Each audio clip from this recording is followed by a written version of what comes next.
spine that are quite often overlooked. However, it is a very common occurrence nowadays, especially with most of us using devices or screens.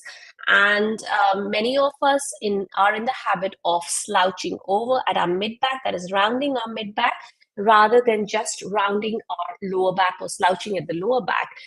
Now, mid back pain can be one of those that you can have in the background. You might be busy with your work, with kids, etc., and you might be ignoring it.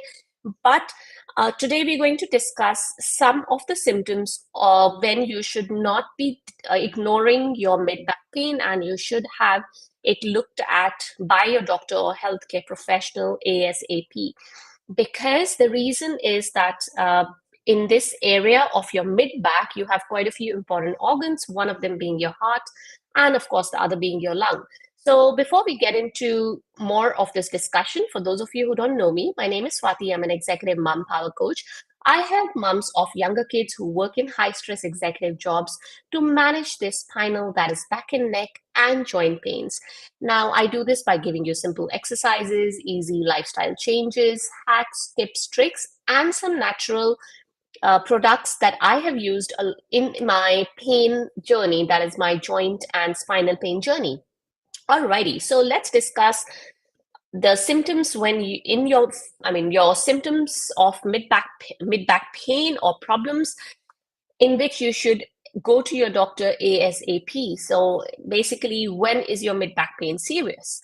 Now, in your mid back pain, if you look at your spine, your thoracic spine, you have the chest bone in the front, you have your thoracic spine at the back, and then you have the ribs coming along between these two areas.